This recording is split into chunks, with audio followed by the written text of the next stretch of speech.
ससुरारी करी न बरियारी।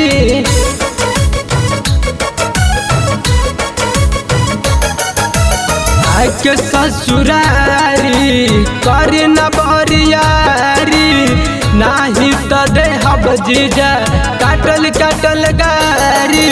कहा देख के मरले बाभक जीजाजी, दूर से मजा के भले कली बादो सहारा के हक जीजाजी। दूरी से मजा के भले कली बादो सहारा के हक जीजाजी।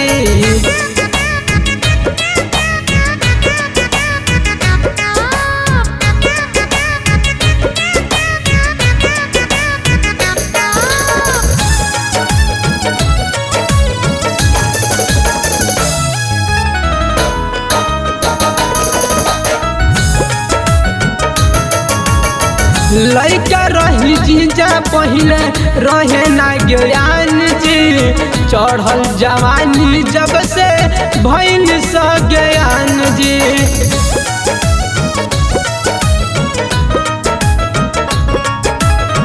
लइका रही जीजा पहले रहे ना ज्ञान जी, चढ़ल जवानी जब से भइल सज्ञान जी।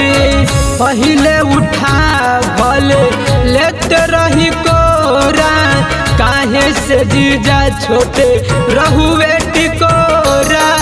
छुअल है पदे है करे जा करे धक धक जी, दूरे से मजा के भले कली बादो सहारा के हक जीजा जी। कि दूरे से मजा के भले कली बादो सहारा के हक जीजा जी।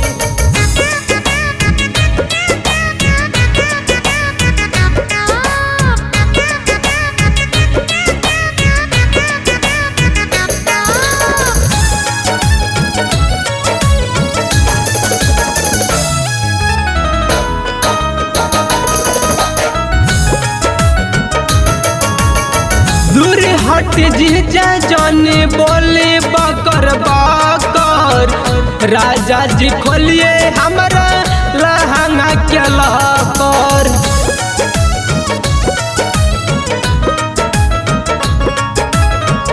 दूर हट जीजा जाने बोले बकर बकर, राजा जी खोलिए हमारा लहंगा के लकर। जीजा उपेश जी सुन सन देश जी, जानी जे दीदिया तो होई कलेश जी। ना तो सिखा देब सबक जीजा जी, दूरे से मजा के भले कली बादो सहारा के हक जीजा जी। कि दूरे से मजा के भले कली बाकी दो सहारा के हक जीजा जी।